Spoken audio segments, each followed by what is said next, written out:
What is up, everybody? Welcome on in to Alarm Fantasy Football. I don't know what just happened here with the producers not playing the intro in the background. So why don't we get that kicking right now?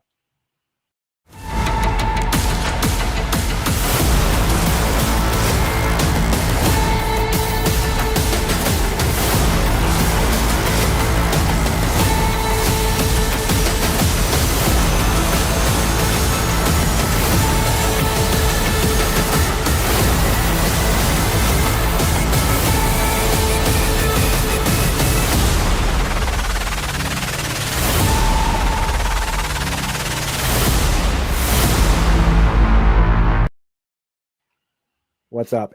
For those that haven't surmised, Howard Bender not with us today, but we not necessarily got an upgrade, but it can't be a downgrade when you bring in the number one ranker on Fantasy Pros in 2024. And who best to go through early underdog best ball ADP than the guy who's number one, the top dog.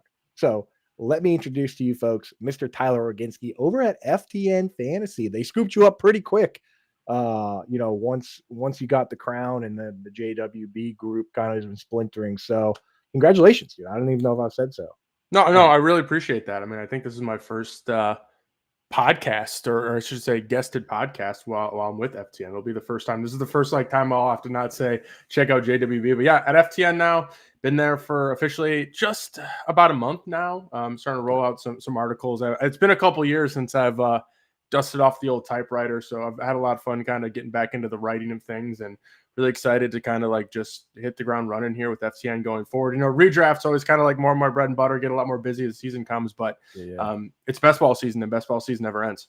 People don't know that, like, because we get pigeonholed by what people see on like Twitter or whatever. So they see like, number one ranker or whatever, and they're like redraft guy, or people think I just rank tight ends and that my leagues are only tight ends or whatever. But like they don't realize that like you are an absolute killer when it comes to best ball. That's why we have you on, guys like Wyatt from JWB, our guy Omega. Like we got some guys that are dead. Those are the guys. Those are the dudes. Those are the dudes. Those are the bros. So like we put Brent, those are the guys I check with when I go to do best ball. So why not bring you in?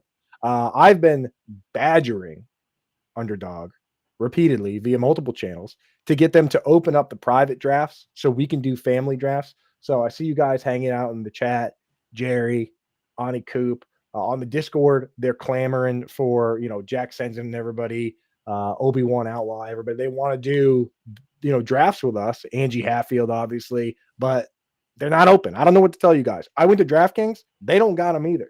So, I mean, we prefer Underdog.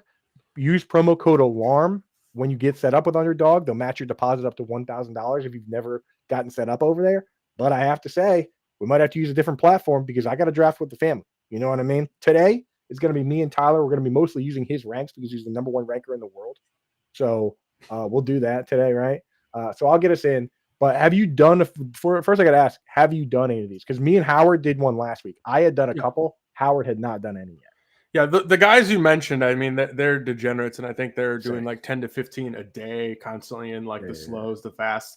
I definitely like enjoy my let's say for the professionals out there, my Q1 break I get to start the year. So I'm not like, I'll do a little dynasty stuff here or there. Like I jump in drafts to keep myself, loose, well-oiled. But like, yeah, I've done some drafts. I think I've done probably about 25 or 30 on the year, little board, big board kind of stuff all over there at Underdog. So it's more so for me a good way to keep my finger on the pulse of just kind of redraft ADP. Like best ball ADP is not redraft ADP, but it's the best thing we got at this time of the year. Exactly. So it's a good way for me to just kind of get a sense as I start to think about redraft season and even just player values in general. I just like to stay up on it. So yeah, I've got a good amount under my belt. Feel pretty good about where I'm at. I'm not at the point where I'm like out here like sharing all my my portfolio and my percentages. Don't got enough drafts, but yeah, I feel good. I'm ready to go. Been doing some. Prefer to do the live ones, sit down. To being in a bunch of slows can be a little bit of a chore, but feeling good about what I got going on, putting the ranks to the test as I always do. Every time I do these, I feel like I'm flipping players back and forth. So like I feel like there's no better way to test the ranks than to actually jump in and do it. For sure, man. And one thing I think is underrated, especially with the big board, which ends before the NFL draft, is that if you have rookie takes, right?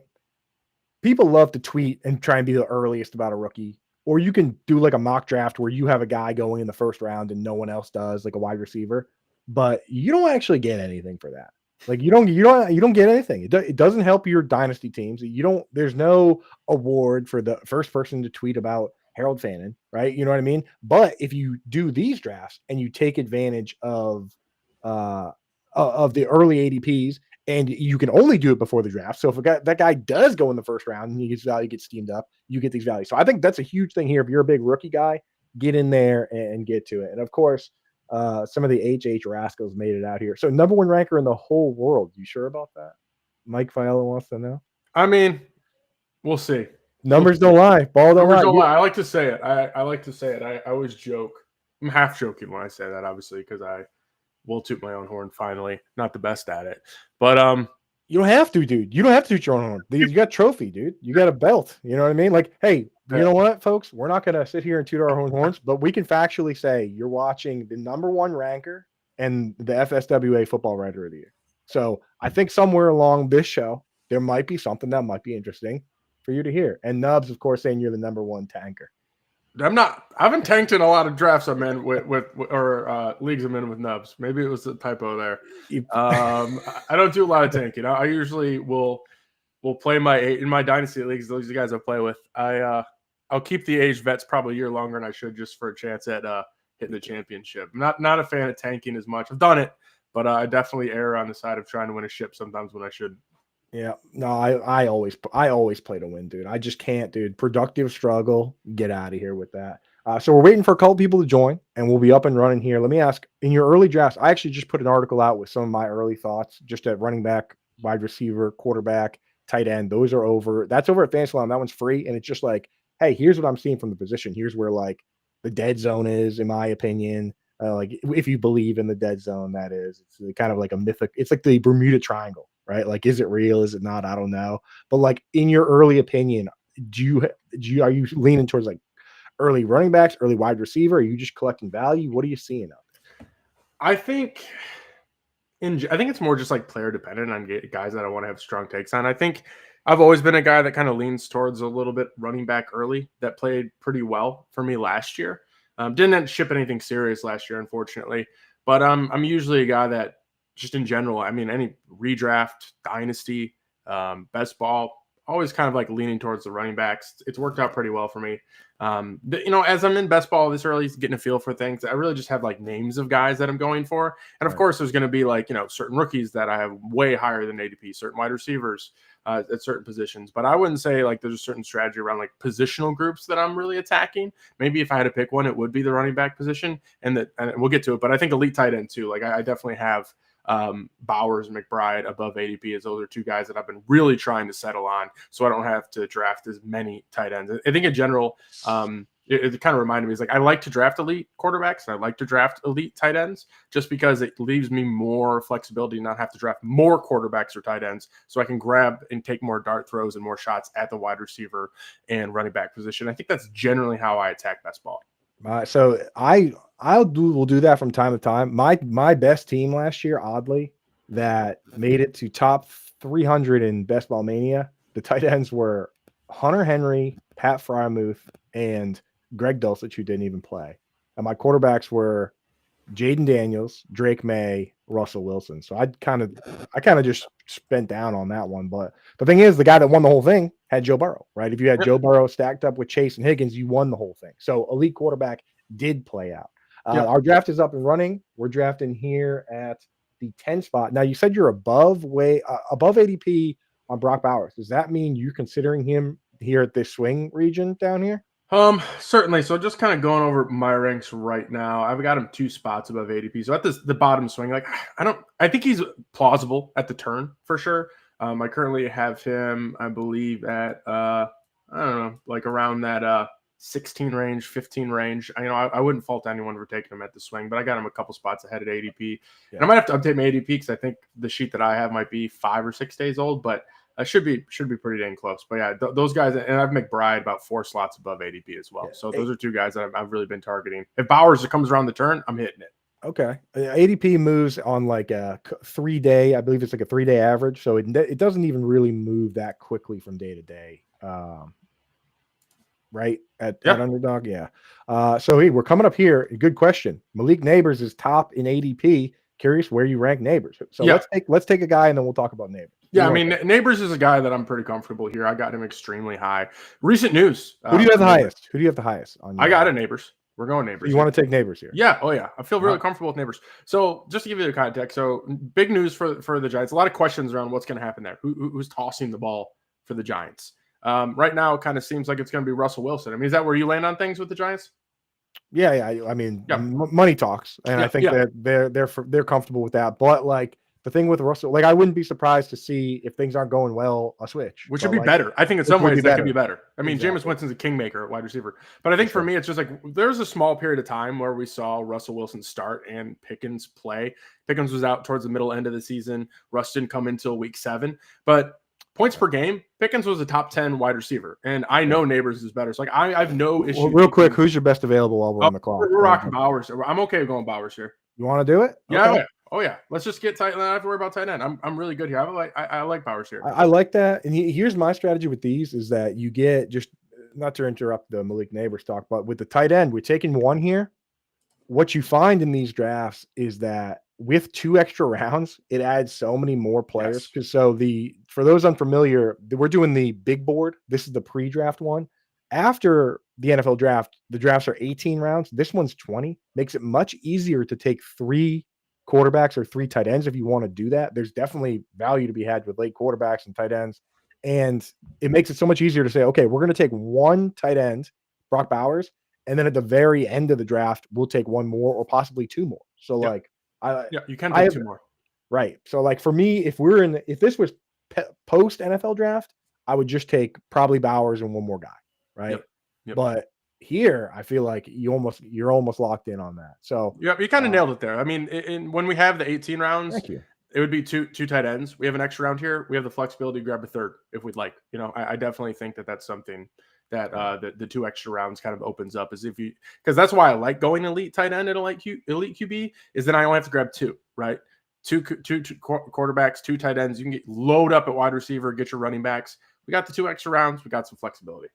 Let me ask you about your rankings, because there's a real interesting spot here with the 4 guys that win at the end of the first. Nico, Neighbors, Brian Thomas, Amon-Ra St. Brown. I'm really high on Brian Thomas. It's just, I mean, I love Brian Thomas. So I a lot of times have him like at the top of this crew, but it's also like difficult to make arguments against anybody. How do you have these 4 guys ranked? Just those 4? Yeah. So those 4, just going back over, because I'm over here like deleting guys from my list. Of course, yeah. Sorry about that. Yeah. No. So it was Amon-Ra St. Brown,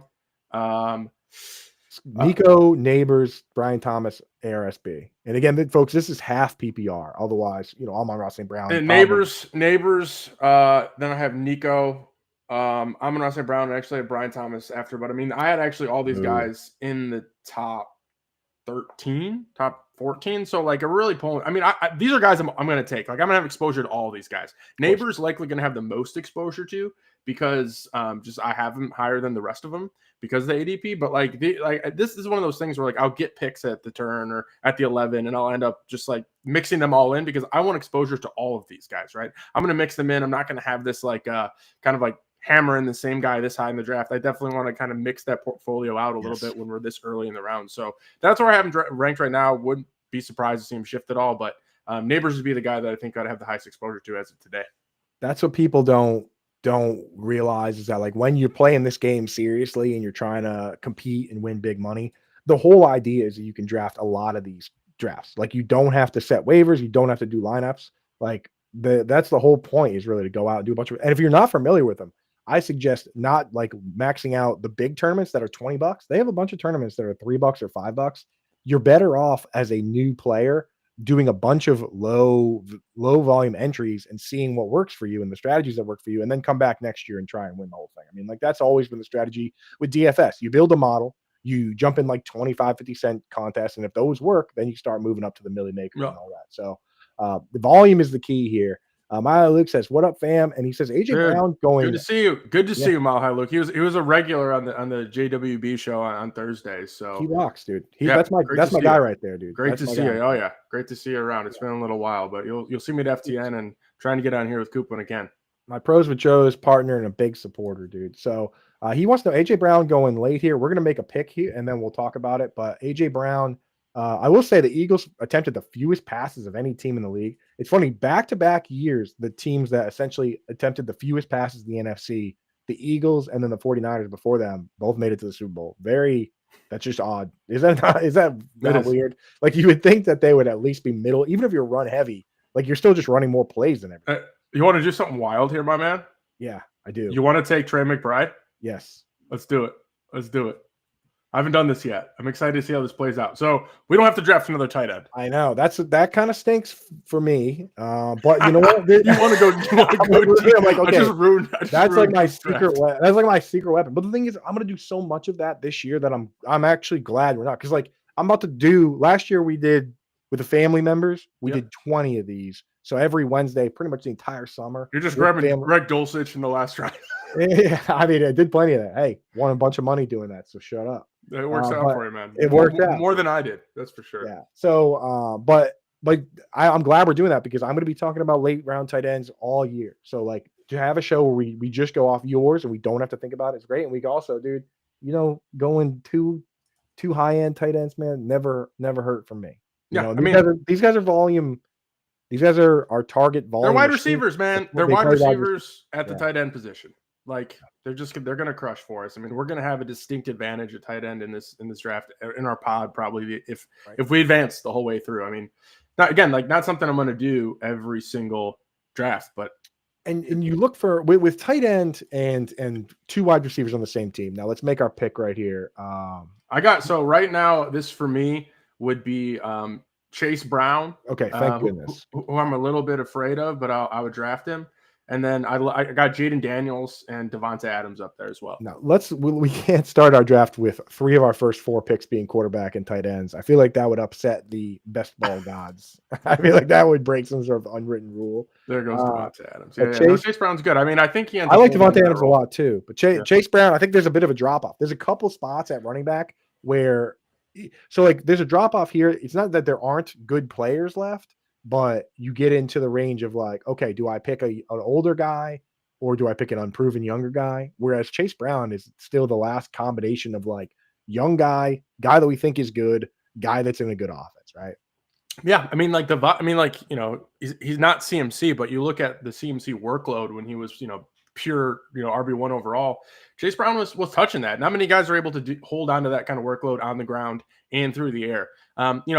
I have never been the biggest Chase Brown fan. I think he's clearly not as talented as CMC. And do I have some fears that like there could be somebody coming that could take some of that from him? Sure. But I think as of right now, like this is a smash pick. Like if the Bengals don't add anybody, this pick ends up smashing. Certainly. Exactly. For sure. And you think about there's certain teams that are willing to just give the ball to a couple guys. You know what I mean? And a team like the Bengals, they're not even the best example of it, but you want to look for teams that have guys on the field that we know are going to play a lot of snaps and not soak up targets. So to our Trey McBride pick, like we know they like using Michael Wilson, who is kind of a sacrificial X to some degree. They like using Tip Ryman, who is just a mauler and he's no threat, but he plays a bunch of snaps, right? Like look at a team like the 49ers. Kyle Juszczyk is playing a ton of snaps and he's not doing anything. Eric Saubert or Charlie Warner before him. You look at a team like the Dolphins, they just give the ball to the same 4 guys every game because Alec Ingold and previously Durham Smythe are all there doing nothing. So like you want more teams that just focus on 2 guys versus teams like the Packers where it's just like a big rotation of just, you know what I mean? Just not only targets, the snaps. You know what I'm saying? Exactly. The snaps. Like it's tough. Jane Reed's never played more than 75% of the snaps, right? So it's like you want these guys, you want Devonta Adams and Puka Nacua, right? So you're in on Devonta Adams? Yeah, I actually have Devonta Adams 12 spots at ADP. He's my biggest differentiator here in the top 50 of any player out there. I mean, I'm a believer in him. He has made me money over the years from people thinking he was going to be washed in 2022.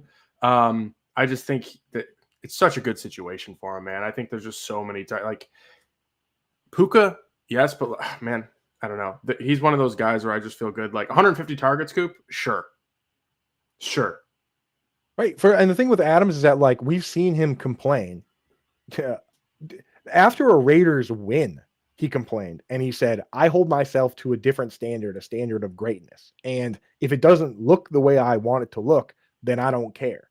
Basically, he's such a legend that he's able to say, I don't care about winning. I care about getting the ball. And everybody was like, all right, no, that makes sense when you say it like that. You know, well, like if anyone else said that, we'd be like, what? But Devontae Adams, he does. He cares about his legacy. I think he's going to be great. I think Puka Nacua is going to be fine too. But it's like Stafford, King. I mean, we're talking about Winston being a kingmaker, which is like half true, but Stafford truly is the kingmaker, right? And man, guys, it's gonna be a beautiful thing. Guys like Stafford and Baker Mayfield, say what you will about them, they're willing to sit back there and throw the ball into contested situations down the field and let their guys make the plays. And when they have guys that make those plays, it's beautiful music, right? Like some quarterbacks just won't throw it up to these guys. Those two dudes will chuck it, dude. I just want to say I'm happy they took Kittle there because Kittle is one of my highest ranked players. Now to be like, there's no chance. Kittle is one of the players that I love much more in best ball than redraft, just because no other tight end has multiple 60-yard plays. No other tight end has multiple 70-yard plays. He's a unicorn in that he can do more with less, which is very frustrating in regular leagues, but he can be a little boom bust. But my thing with Kittle is like, the floor is like the floor for Kittle is like if you were streaming tight end, but the ceiling is week winning. That's kind of how I describe it. The ceiling is 30. Yeah, the ceiling is 3 touchdowns against the Cardinals, right? Like, one season, I think it was the year before last. One game against the Cardinals, he had 3 touchdowns. The other game against the Cardinals, he had 1 catch for 7 yards. So trying to figure out when it's going to happen is problematic. We're up here. Who you feeling? Chuba's got to be at the top of the board, is he not? He is, but I love Kenneth Walker, but I will go Chuba. Yeah, I got a Chuba. I mean, it's just I think he gets, again, we have pretty fragile, and I'm saying fragile in terms of like their health, but like if we go Chuba here, which we are, like these are 2 guys that could get hurt in terms of their stock could get hurt in the draft.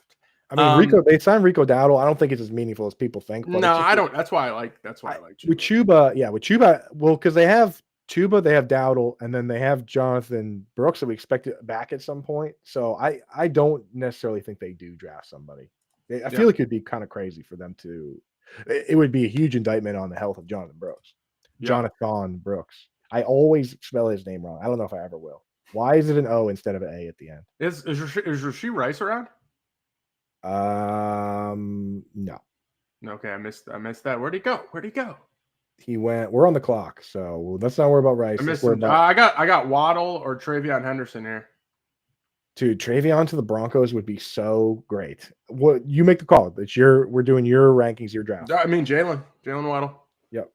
Yeah, and here's one thing I love about this pick. I love Waddle. Howard Bender does not. He has a vendetta. Last year, he got a lot of hate from me as well. I was on the side with the guys with pitchforks. He said week 3, Tyler. He said so you can drop Jalen Waddle. I mean, how do you feel? He's proven to be a good wide receiver, man. I mean, good player, dude. I do think there's a world where like we were too high on him, sure, but geez, man. Yeah, the thing is with Howard too is that he wasn't necessarily even. He didn't end up necessarily being wrong because Jalen Waddle, like, no, he wasn't that great. You know what I mean? And he was hurt. He was hurt for fantasy playoffs. So dropping Jalen Waddle didn't necessarily hurt you at all. So Howard wasn't wrong. He was just.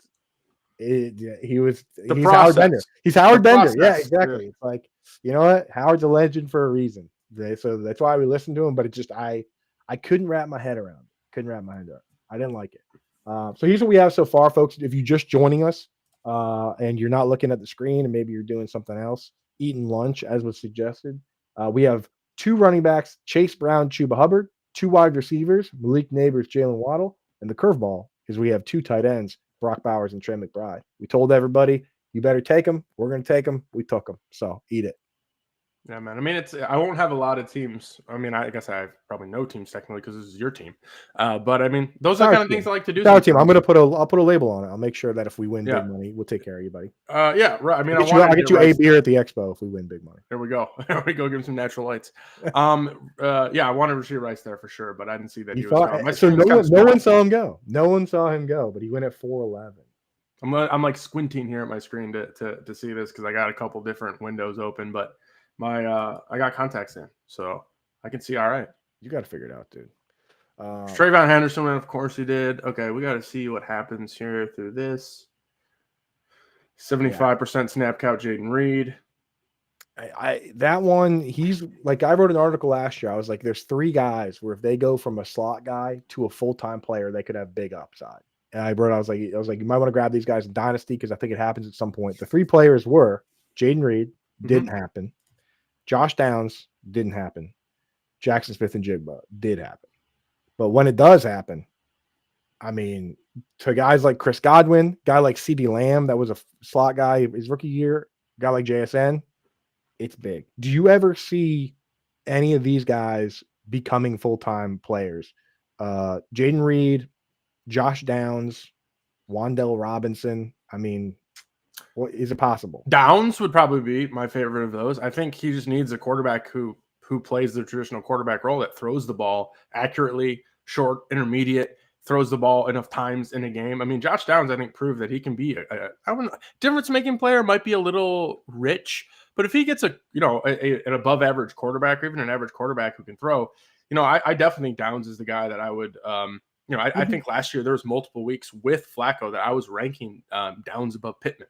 Me too. Yeah. So he goes above Pittman in these, by the way. Good. I mean, as he should in a lot of ways. So I think Downs without a doubt there. I mean, Wan'Dale Robinson's always just going to be like a little, I don't know, slot merchant, I guess is kind of a funny way of putting it. But I just don't see him ever like opening things up. Like full PPR leagues, plausible, but the ceiling just is never going to be there, man. Right. He's like a Cole Beasley. I mean, he's graded out outside the top 200 wide receivers in run blocking in back-to-back years. For those keeping track at home, there's only 32 teams. So outside top 200 is pretty bad. Same with Rondale Moore. I think you might be right on those guys. Downs, I'm holding out hope for. Jaden Reed, I don't know.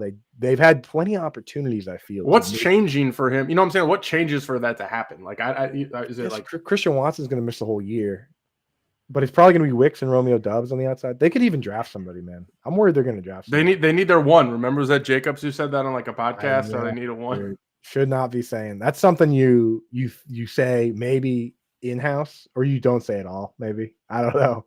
I feel like Dontayvion Wicks did not like that. Yeah, I mean, one of those wide receivers had to be his boy. You know what I'm saying? Like, one of the wide receivers had to be his boy and did not want that to even be said. Like, it's pretty rough right there. Yeah, Wicks was like, what? And then everyone's commenting on Wicks' post being like, okay, drop Tavian Wicks. Like, why don't you settle down? So I don't know, man.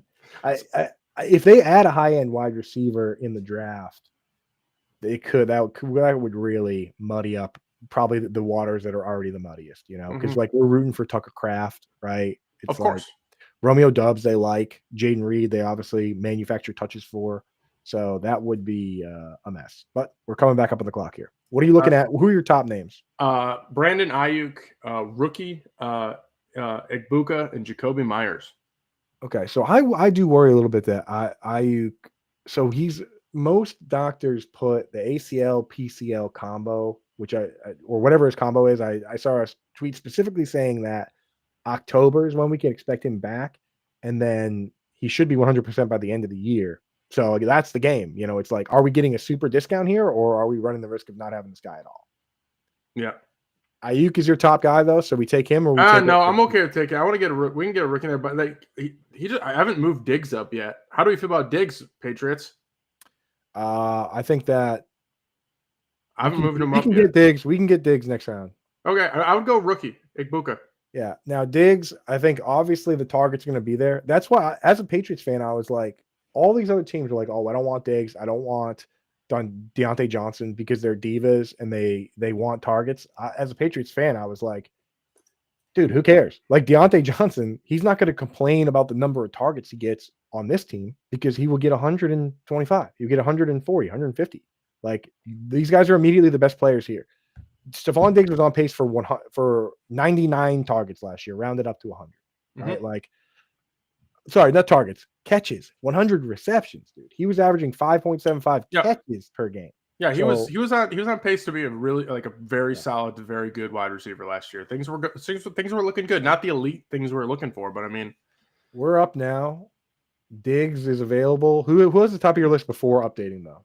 right now it was Ayuk, Jacoby Myers, No. Aaron Jones is there. We already have two. Aaron Jones is the top. Yeah. What do you Diggs or Jones? Your call. Go Diggs. I haven't moved him up yet, so like I haven't adjusted my ranks yet. Let's go Diggs, man. Let's get him on your team here. I'm cool. I'm cool with that. I'm cool with it. Yeah.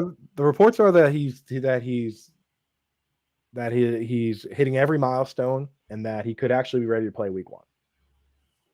You know what? I'm here for it. It sounds like he's going to play more than Ayuk is. So for sure, Ayuk had he had his surgery didn't happen until late because, he had one of the ones where you can't do both surgeries at the same time. So that's why his timeline is 11 months versus like 8 or 9 because they did one surgery, you wait for the swelling to go down, and then you have to do the other one after. After you wait for the swelling to go down for the first one sometimes. From the first, that's what it was. The swelling, swelling from the first one had to come down. So that's why that one's going to take a long time. And that's same thing that's why Tank Dell is going to miss all of next year is that he has to do that like 4 times. Everything in his knee tore. So real shame. Yeah, I have no expectation of Tank Dell playing football next season. No. None. I mean, I mean, I don't know if anyone out there's like thinking about him in terms of like wanting to draft him, but he's like completely off the board for me. I don't think there's any chance we see Tank Dell. Put ourselves over here. Okay. Can you guys still see in the chat, or do you want me to go back to the other one? I know the other one makes it a little bit bigger for everybody, but we're on top of. Let me know what you guys think, okay? In the chat. I'm okay with keeping it here. I mean, for me, I can read a lot better here. Okay, yeah, we'll do that for what it's worth. Perfect. Okay, so with the quarterback position, let's get into that because that's the one position we don't have yet. We don't really need to talk too much about tight end. I'll be talking about tight end till the end of the time. So we're quarterback though. In this range of guys remaining, is now the time you take a stab? I have to admit, I am so intrigued still by Bo Nix and Kyler Murray. Yeah, that was the top of my list. You nailed it. I got Bo Nix ahead of Kyler, but I would go Kyler because we have Trey McBride here. So you think I use stacking as a tiebreaker typically? Yeah, that's kind of where it's at. I mean, they're back to back. They're not tied, but like the rankings say Bo Nix, but like 2 spots underneath him is Kyler.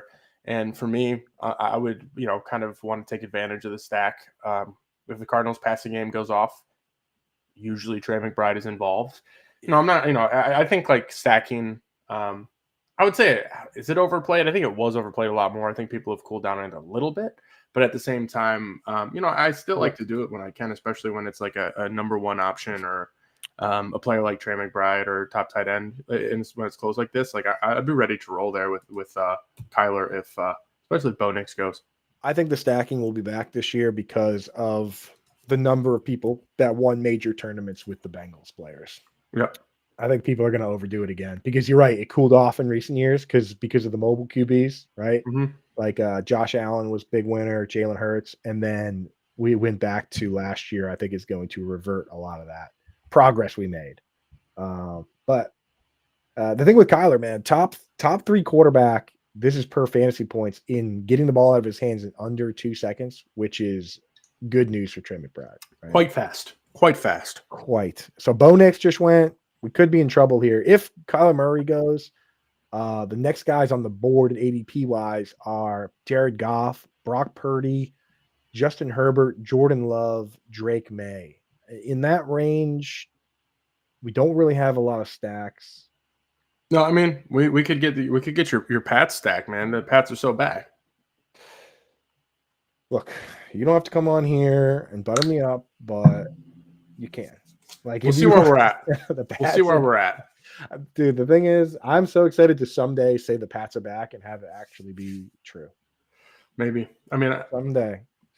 All right, Kyler Murray went. I think we can pivot off quarterback then. I'm not looking. Is Jacoby Myers still really there? Is he at the top of the board? No, he went. Damn. Damn. Hey, you're a big Jacoby Myers guy, dude. I am. I have been. And I like it this year. I see him now.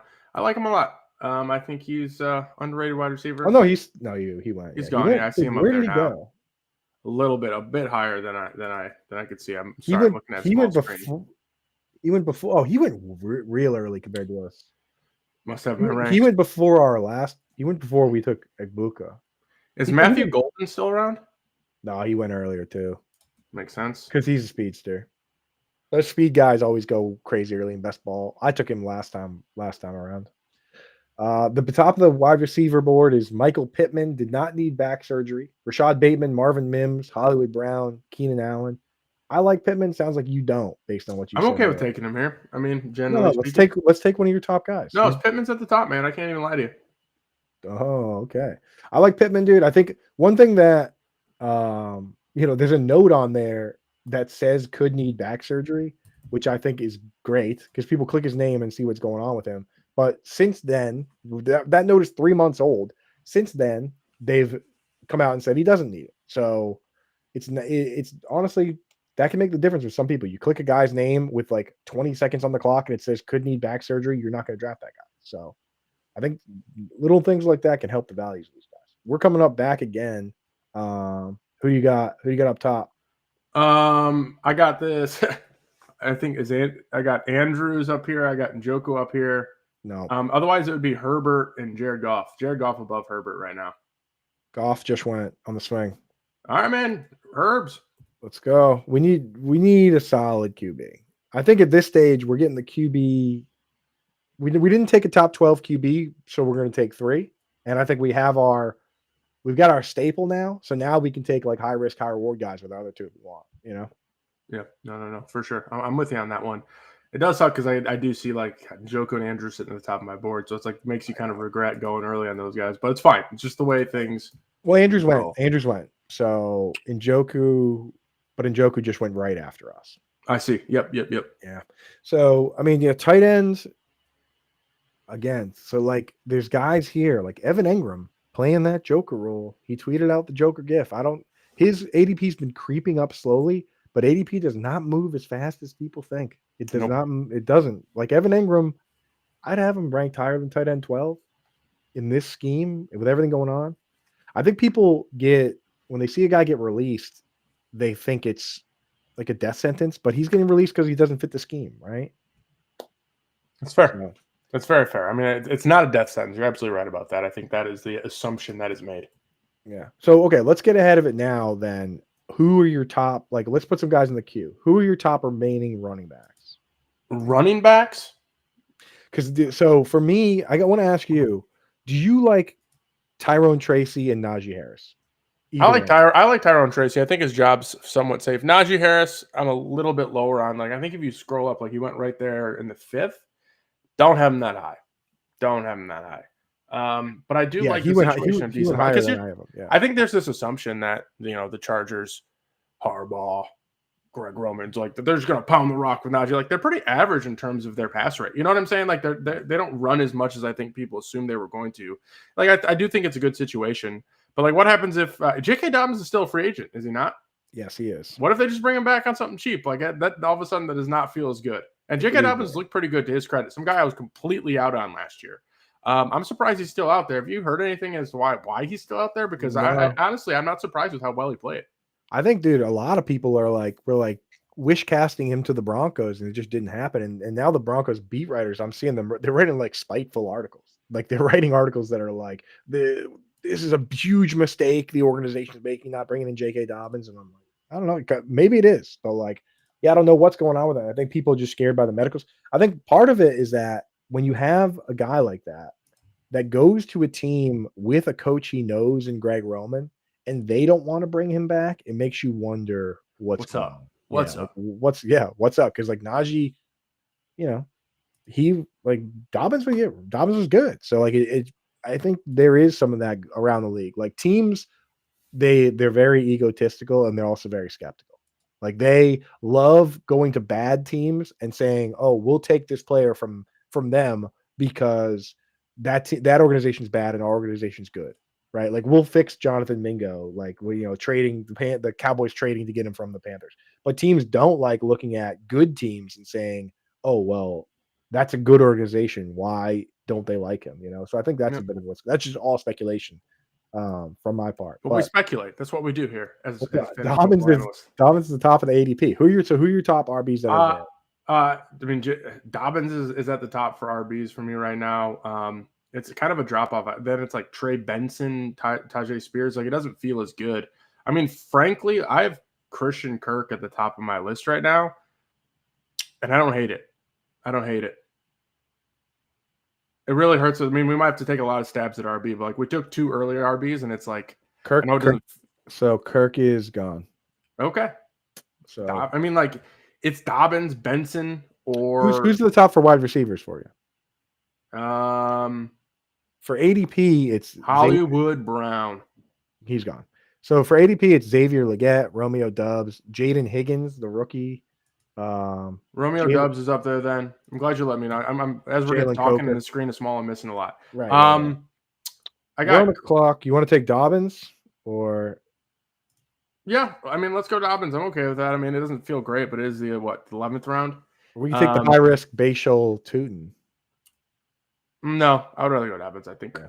What are your thoughts on Bashal? I mean, he's getting a lot of steam just because he's like this year's Kamani Vidal. I feel like people love the athleticism, but yeah, dude. I mean, I'll be honest with you. I was just actually going to pull up my ranks. I just actually wrote a bit of an article about him. I don't think I dislike the guy, but for me, he's currently sitting at RB 8 in the class, which is about where he should be. I saw Scatterable go. I mean, is Dylan Sampson still around? I'd rather take him if we're going to go running back.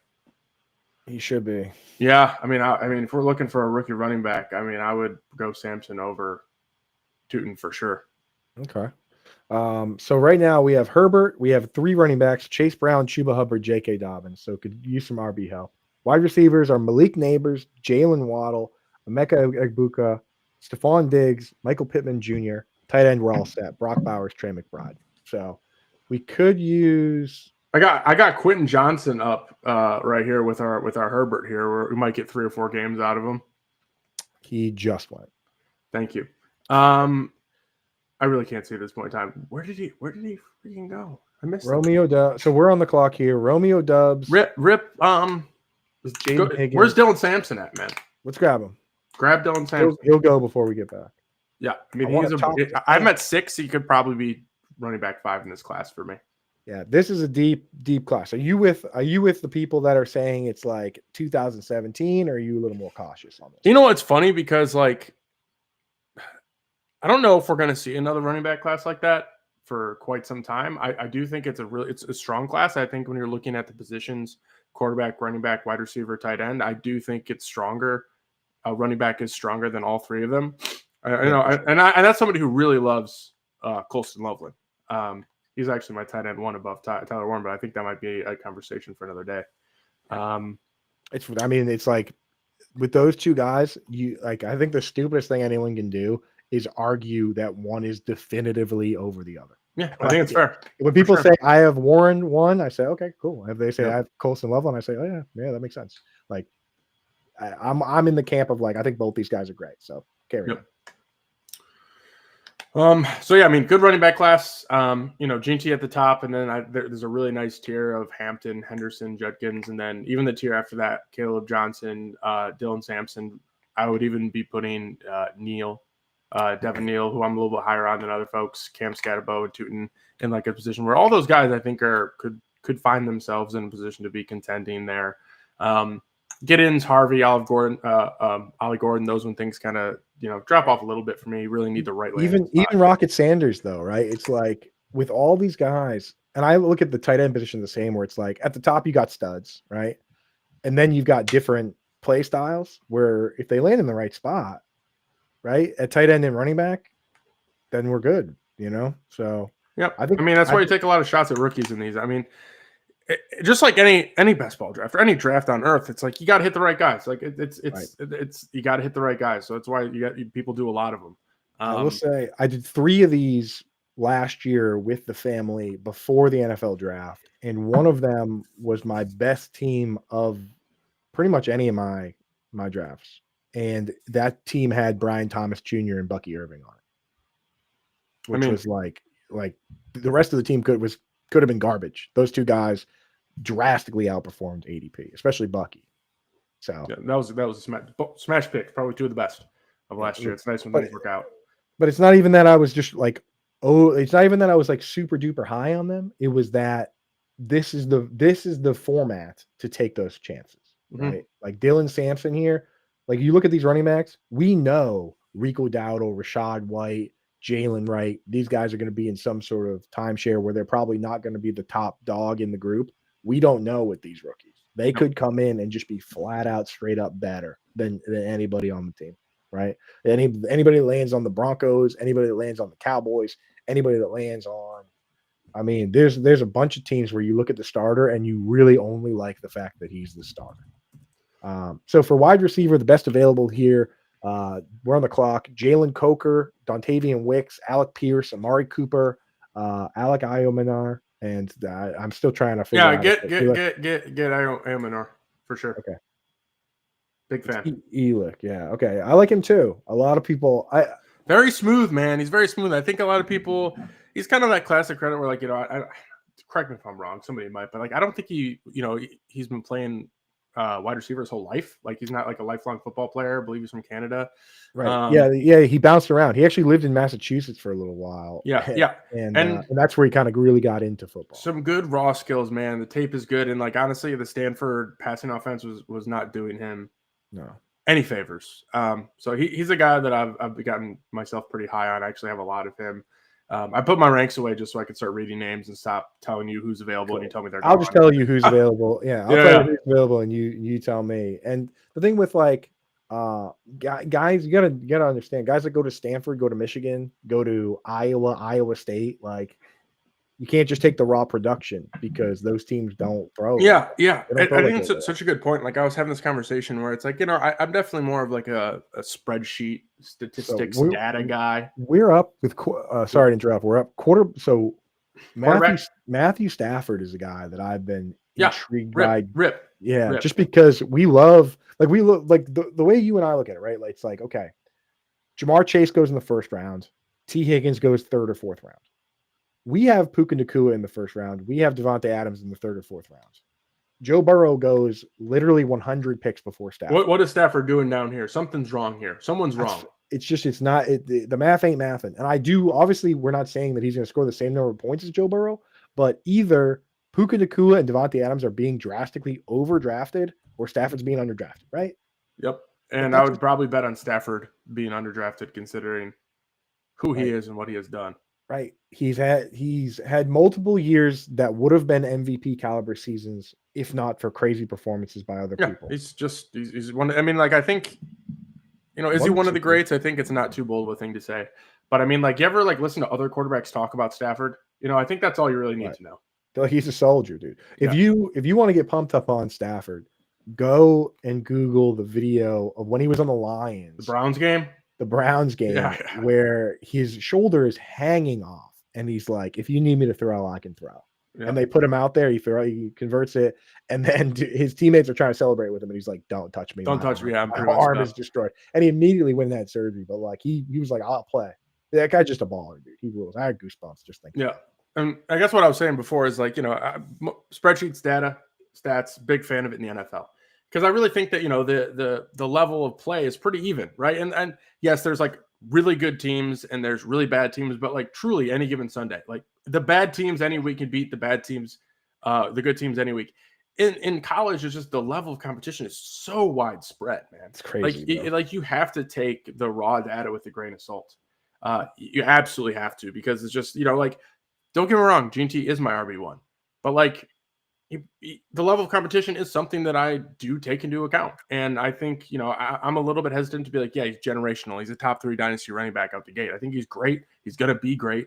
But like, I do think when I look at and that's another reason I really love TreVeyon Henderson. Like, not only was he like really good at Ohio State against top level competition, he did it as a freshman, right? Like that to me, that stuff really matters. Like early declare, I've kind of like moved off of is like something I look at because of the NIL Right. and then because of COVID a little bit. But like when you get these guys out there balling at 18, 19, sometimes 20 years old, like dang man, like that to me that just says a lot because they're playing against a level of competition they're supposed to be.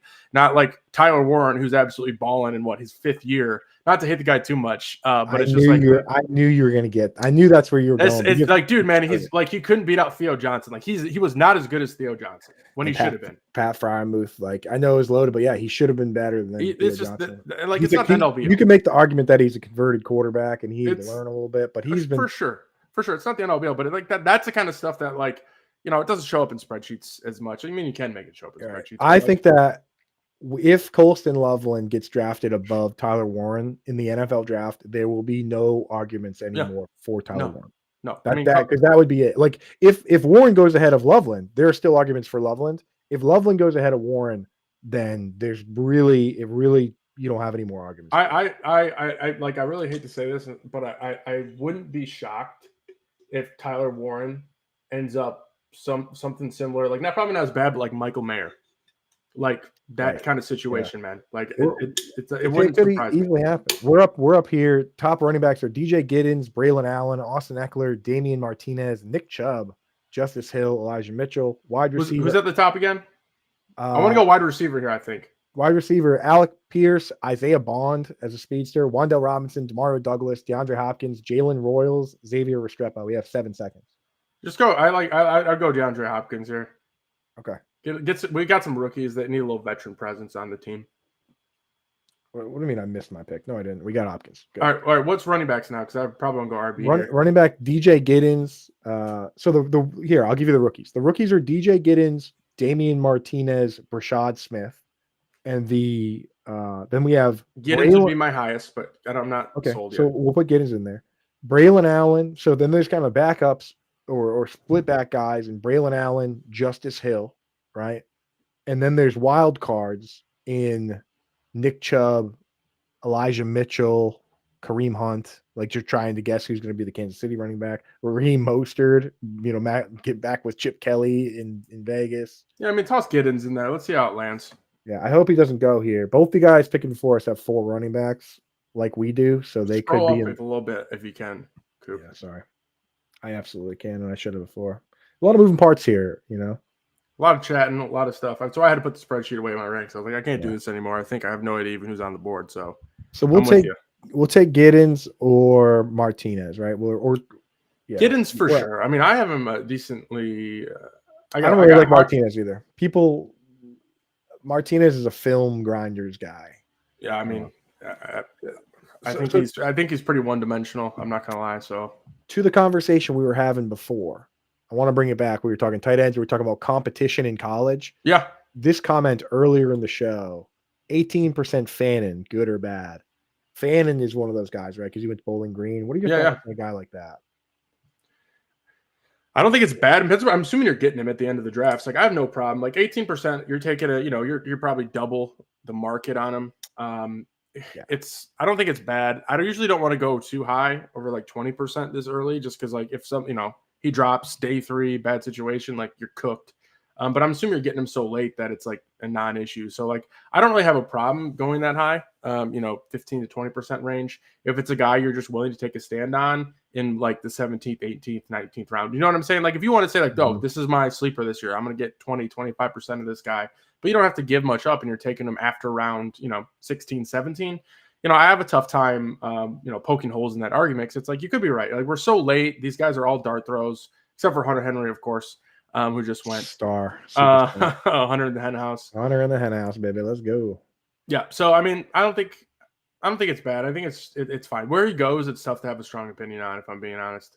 Right. And the thing with Harold Fannin is that we know what type of player this is, right? My best comp for him is probably Jatavian Sanders. And people get very upset when I say that, but when you compare the two guys, they both have really good hands. They're both looking to do something when they get the ball. They're both not particularly fast, but they're fast enough, right? And he's not going to be blocking. Fannon's not going to be blocking. Fannon's not going to be blocking. And JT Sanders is a similar guy. So, and again, Harold Fannin, people say, oh, he most receiving yards ever. But if you moved Harold Fannin to Texas, where JT Sanders went, then maybe he doesn't have as many yards, right? So, like, That's kind of conversation there. JT Sanders just went, a guy that I do like, but Fannin is going to be very landing spot dependent. Where do you land on a tight ends where it's like they're on one hand, it's like it's good they're not blocking, right? Because they're going to run routes and they're going to catch balls. But if they're not blocking, are they seeing the snaps they need? Yeah. Well, here's the thing. That's exactly it. They need to be better. They need to either be in a scheme that uses big slot. And guys like Doug Peterson and Chan Gailey are not walking through that door. Like Chan Gailey used Tony Gonzalez as a wide receiver. He also used Eric Decker as a big slot guy and basically just used him the same way he used Tony Gonzalez. Like that is perfect. That's why Evan Engram with Doug Peterson worked, because they uses him every single play. It's why Evan Engram with Sean Payton should work. But the problem is, in a lot of these tight end rooms, they don't do that. They don't just use a guy every snap. They rotate. So if you get Kylan Granson on the Colts and they have a slot guy in Josh Downs and they have big tight ends in Mo Alley Cox, now he's a 40 or 50% snap share player. And that's how you get waiver wire. Waiver wire. It's Cameron Brate, it's Anthony Ferkser, it's all these guys, man. And the problem is, when you think about the profiles for, unfortunately, Colston Loveland and Harold Fannin and Aronde Gadsden, especially Aronde Gadsden, it's like these dudes need to be the better pass catchers than the wide receivers on your team.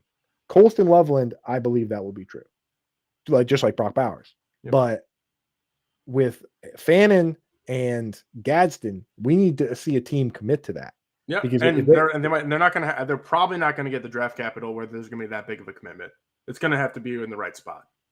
Yeah. All right, we're up here. I do like Isaiah Bond, the speed for him. Yeah, grab him. You want to do it? Yeah, I can make one pick today. You think so? Yeah, I'll let you. You think so, Ange? You mean it? Yeah, I think I'll let it happen. I know you're a couple names you're the number out here in the last couple rounds. I think with Stafford, I wouldn't mind Tutu Atwell late as a wide receiver. I think he'll probably be in that third slot. It's the right format for him. Yes, it is. I like Jackson Dart. I like him a ton as a third QB here. I would be interested to see what other QBs are on the board, though. I'll give it to you right now. Shadur Sanders, Aaron Rodgers, Jackson Dart, Jameis Winston, who we're obviously not going to take now, Daniel Jones, Russell Wilson. So, like, the real guys that have a threat to start, there's only 4 left. Shadur, Rodgers, Dart, and Russ. Because Russ with Neighbors is not the worst situation. I think Russ, we should probably take Russ this round if we hit Russ. Take him right now. Yeah, hit Russ, and then we're done. Because Tutu we can get. He's down. He's at least one scroll. Tutu we can get as a wide receiver, and then probably one more running back, I would think. What are our numbers at right now? So we're 3. We have our 2 tight ends. We're set. We have our 3 quarterbacks. We're set. What are we at in terms of our count for running backs and wide receivers? 5 running backs. We have Chase Brown, Chuba Hubbard, J.K. Dobbins. We have a lot of risk though, because we have J.K. Dobbins, Dylan Sampson, and DJ Giddens.